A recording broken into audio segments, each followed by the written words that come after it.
This funny-looking little doll was the only passenger on a most unusual airplane trip. Its name is Dammit. It belongs to one of these three ladies.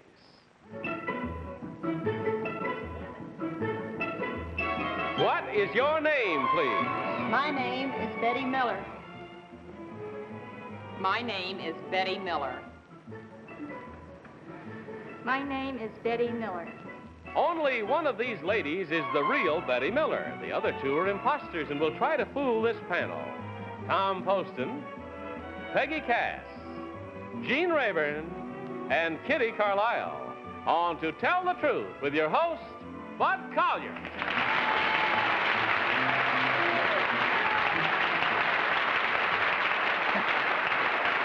Thank you very much. Welcome once again to Tell the Truth, brought to you this week by Salem Cigarettes. Good evening, panel. Hi, Bud. Hey, we're full of ginger tonight, aren't we, huh? That's great. Would you kindly open up that first envelope and take out your first affidavit card and follow along with me? I, Betty Miller, am a licensed airplane pilot. I have logged over 6,500 hours in the air. Nothing particularly unusual had ever happened to me until last month. Then I had the thrill of a lifetime. I flew a small twin-engined airplane over 7,000 miles from California to Australia. I experienced only two anxious moments. Once, weather forced me to make an unscheduled stop. On another occasion, one engine almost conked out. My total air time was 51 hours and 38 minutes. I am the first and only woman to fly solo across the entire Pacific Ocean. Signed, Betty Miller.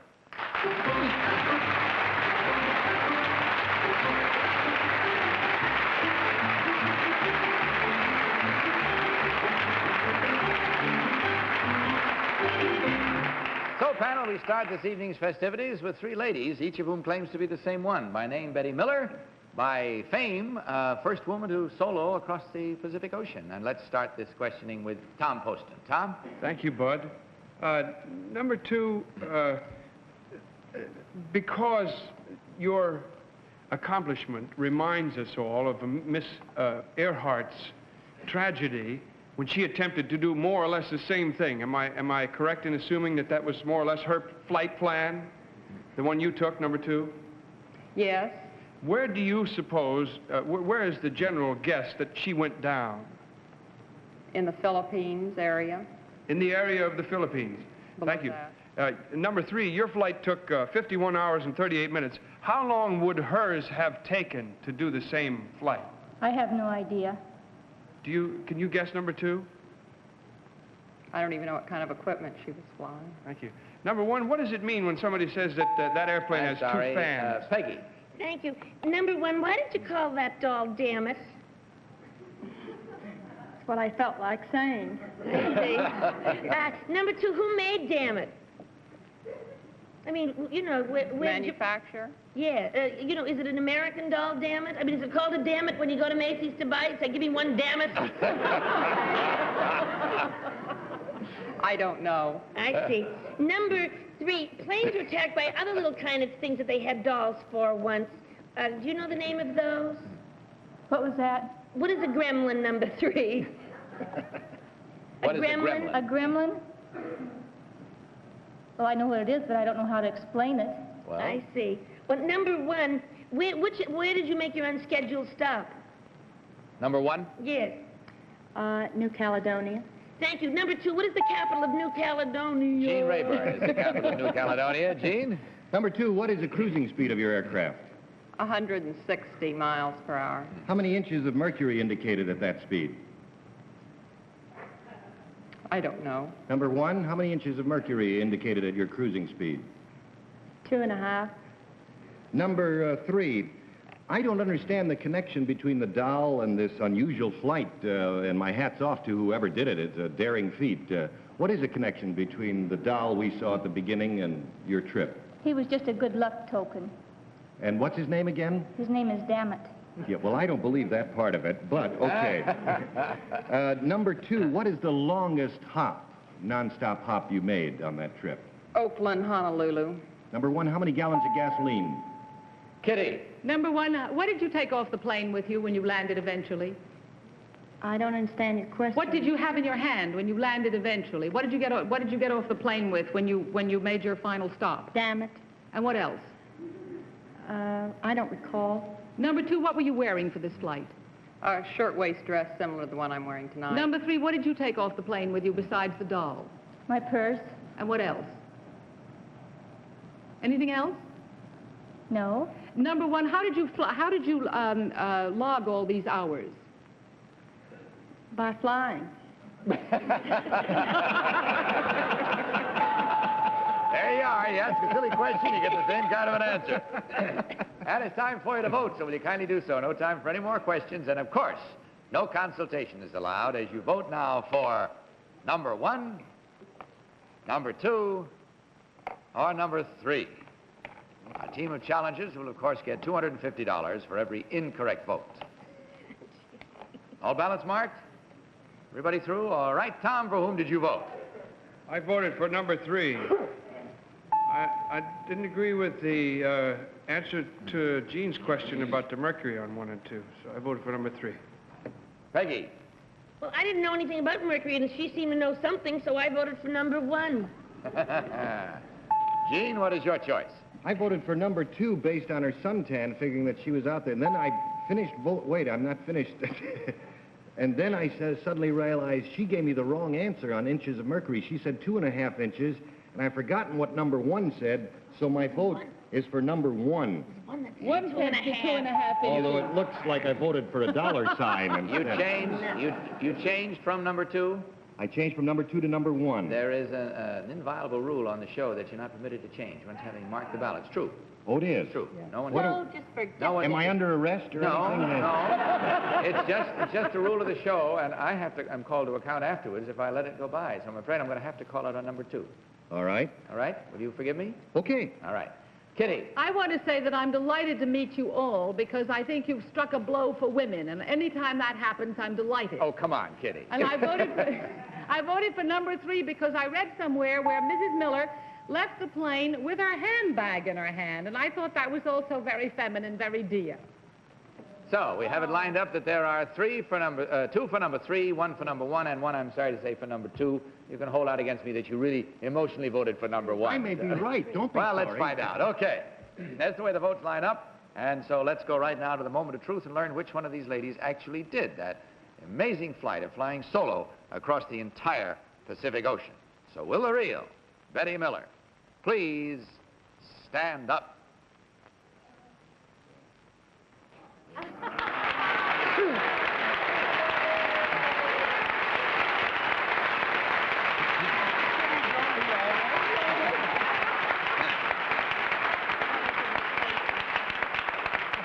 So as it turned out, Gene, there was no harm done. You would have been wrong either way. It didn't really matter. Our congratulations to you, young lady. Thank you. I'll bet your husband's nails were pretty well chewed down to the quick when he finally got the all clear that you'd landed safe and sound. He held up pretty well. I'm glad he did, without even a damn it either, huh? Right. Number 1, may we have your real name and what do you really do? My name is Margie Mae Hauser. I work for Chaplains Aid Association in New York City. Thank you. And number 2, what is your real name and what do you do? My name is Diane Durham. I'm a field representative for the Ladies' Home Journal. Well, when we check the score, we find that it stands at 2 and 2. A 50% fooling job is a very good job with this panel, believe me. And twice $250 is $500, ladies. That's not bad for an evening's entertainment, which we hope you had. We know you gave it to us, and we thank you for that. That comes to you, of course, from Salem Cigarettes, along with a carton of Salem's on your way out. Thank you for being with us. Good night. God bless you.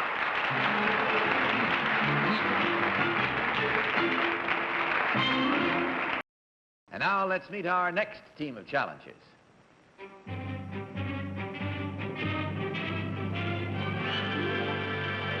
What is your name, please? My name is Harry F. Harlow. My name is Harry F. Harlow. My name is Harry F. Harlow. Panel, will you kindly listen and follow along with your copies while I read from this affidavit? I, Harry F. Harlow, am a professor of psychology, Currently, I am engaged in a research project endeavoring to answer the question, what is love? In my experiments, I utilize over 500 monkeys and dozens of cloth and wire dolls similar to the one the panel is examining. At birth, I divide my monkeys into 3 groups. One group with their own mothers, another with the dolls as substitute mothers, and a third with neither a monkey mother nor a doll. Some of the monkeys in each group have monkey playmates, some do not. My experiments lead me to believe that companionship and play may be as important as mother love in the development of normal, healthy individuals. Signed, Harry F. Harlow. All right, panel, these gentlemen all claim to be Dr. Harry F. Harlow, professor of psychology. May we start this cross-examination with Peggy Cass? It's not the first time I've been a monkey's mother, is there?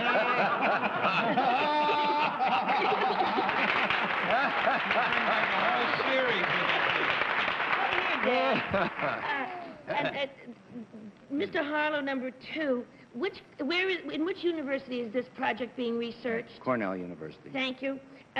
Number 1, is a cloth soft mother as good for a monkey as a real mother? The attachment to the cloth mother is as strong as to a real mother. Thank you. Number 3, if a monkey had no mother and no playmate, would it be a maladjusted monkey? Yes. Now, if it had no mother and it would still have Gene Rayburn. Gene?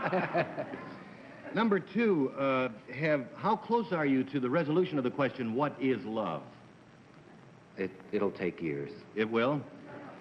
Number 1, do any of your patients or subjects or whatever you call them develop ambivalent feelings toward their mother?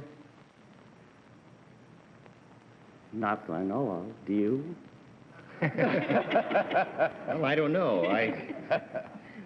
Number 3, when was this project started? This project was started about 20 years ago. Kitty. Number 1, did you start this project with a mere wire netting and an electric light bulb inside? We never put an electric light bulb inside. To make it warm? Number 2, did you ever use an electric light bulb inside the terry cloth? Yes, we did. You did. Number 3, do you think that a monkey's nervous system is close enough to a human being's to make this project valid? Yes. Number 1, when the monkey is maladjusted, how does he behave if he hasn't had any playmates? He's unhappy. He's maladjusted. Number 2, Tom. is he angry? How do you play this thing? Number 2, you said that you use light bulbs inside. Do you use anything to heat them now? The light bulb supplies the heat. You mean you still use the light bulb inside? Yes. Do you agree with that, number 3? We haven't used the light bulb for quite some time. Do you warm them at all? Yes, at times. How do you do We that? have tried 2 different methods. One was with the light bulb, and the other was with a plastic container with hot water that gradually cools to see what the reaction of the monkey is. And that's all the time we have. So let's see what your reactions are now. Substitute mothers or no, mark your ballots, if you will, please, at once and without change. And, of course, no consultation is permitted as you vote for number 1, or number 2, or number 3. Has everyone voted? Very well. Tom, for whom did you vote this time?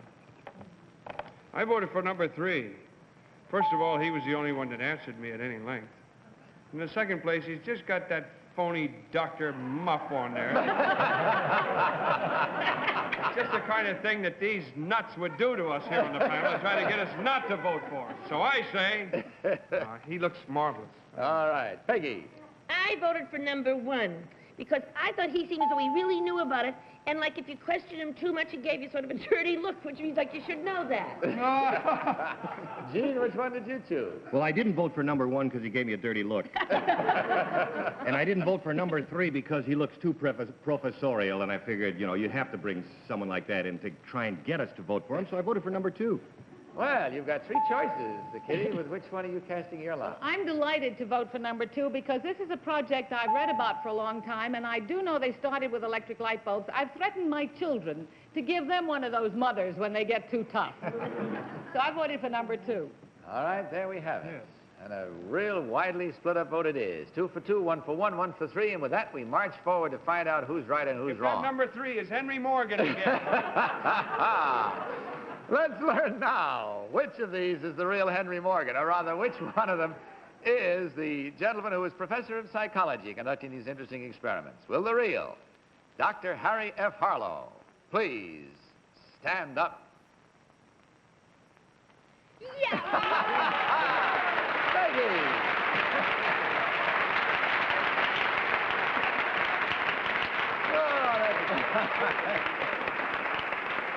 Well, I guess all that time you spent with those monkeys paid off a little.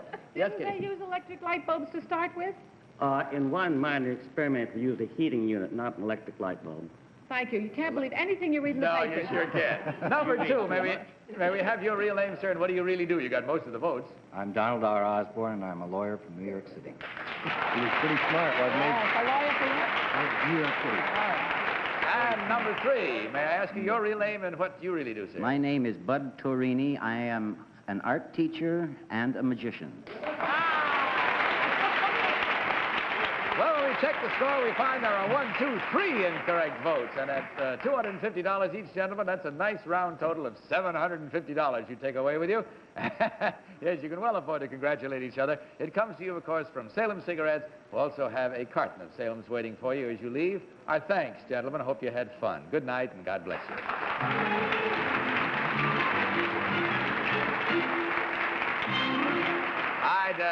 I'd like to set the record straight. There was one thing in all the talking afterward that I forgot to mention, was that Dr. Harlow is professor of psychology and director of the primate laboratories at the University of Wisconsin. That's where he is. Go monkey around with that. No monkey around with that. Now, may I present our next team of challengers?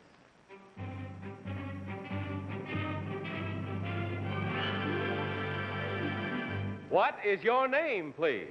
My name is Gloria Peters. My name is Gloria Peters. My name is Gloria Peters. Panel, you all have copies of this next affidavit. Will you follow along as I read from mine? I, Gloria Peters, am a field representative for the Mobile Travel Guides. My job consists of personally inspecting over 600 different hotels, motels, and restaurants in the area I cover. Then I rate each of the establishments on the basis of quality, comfort, and service. I arrive unannounced and only reveal my identity as an inspector after I've paid the bill. The guides accept no advertising and are revised every year. The latest editions list 3,275 United States cities and towns and rate 15,415 accommodations and restaurants. Signed, Gloria Peters.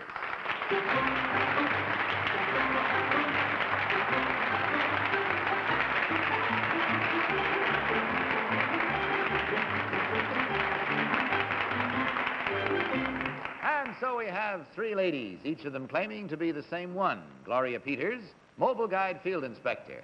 And we'll start this round with the host of the match game, Gene Rayburn. Thank you, Bud. Ladies, number 2, tell me what the American plan is. 3 meals a day. I see. Number 3, how do you rate a hotel? Is there a certain designation you use? We rate all hotels, motels, and restaurants with from 1 to 5 stars. 1 to 5 stars? Yes. Now, what would a 1-star hotel be? Well, we don't list any place that we don't feel is good, but it goes from 1 to 5 in excellence. So a 5-star would be the highest rating? Yes. Number 1, do you agree with that? Yes, I do. Number 1, when you make a tossed salad, I assume since you also rate the restaurants, you know something about food. When you make a tossed salad, do you tear the lettuce with your hands or do you cut it with a knife? I tear it by all means. You tear it by... Kitty. Number 3, do you have a point system for rating these hotels? Actually not. We make a conglomerate impression. I see. In other words, you wouldn't, number 2, you wouldn't say the bellboys were rude, so they get 10 demerits, or... Oh, no. No. Number 1, do you tip when you go to these places? No. Do you, number 2? No.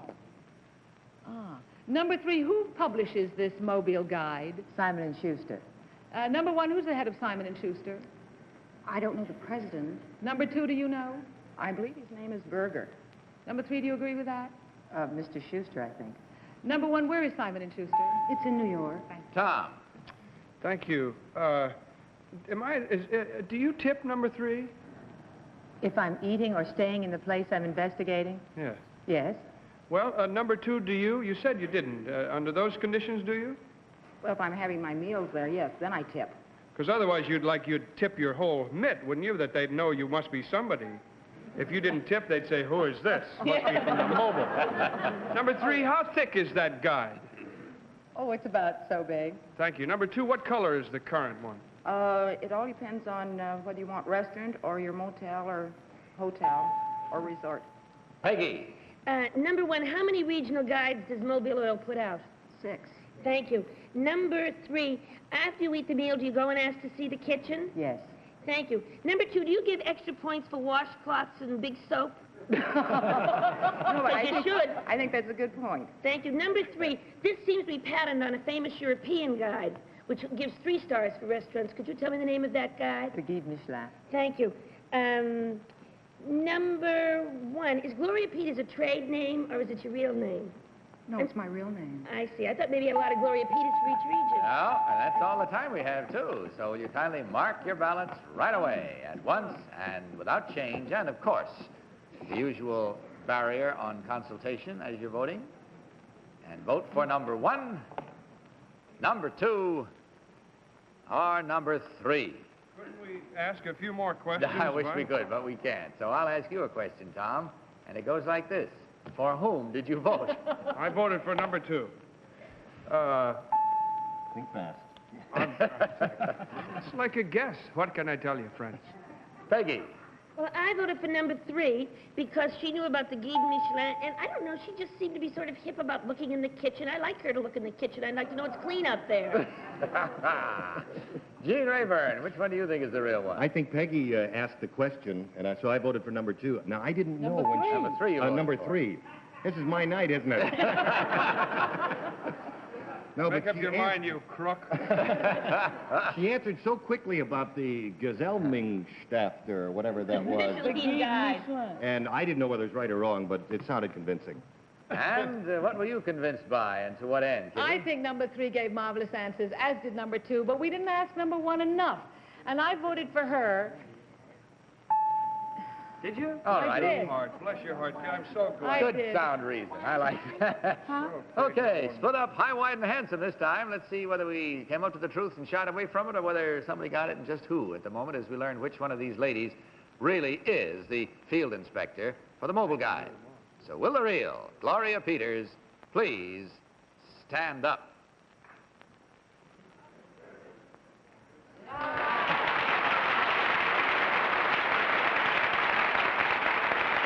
Thank you.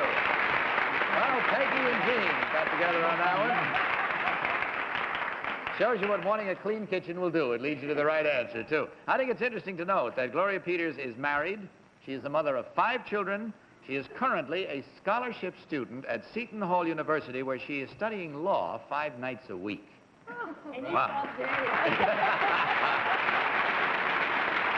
All right, let's find about these other 2 now. Number 1, what is your real name and what do you really do? My name is Jean McGregor, and I'm the administrative assistant for Robert Sodick Associates. And number 2, what is your real name and what do you do? My name is Maggie Sinclair. I'm a housewife and also volunteer chairman of the Eastern General Hospital, New Jersey. Good girl. Well, we checked the score and find that there were 2 incorrect votes, and at $250 each, $500 coming your way, and I never saw 3 ladies who didn't know what to do with $500. Our thanks to you. It comes to you, of course, from Salem Cigarettes, and there will be a carton of Salem's waiting for you as you leave, and we're sorry to see you go. Hope you had fun. Goodbye, and God bless you.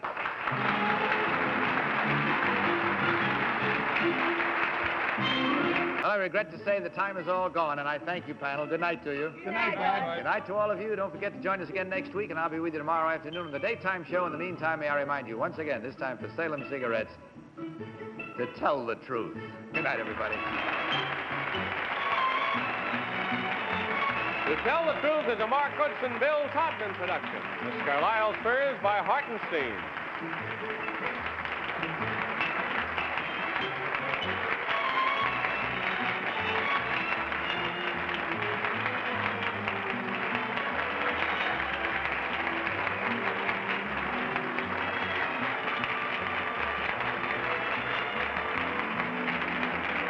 Tell the Truth has been brought to you tonight by Salem, the cigarette that refreshes your taste.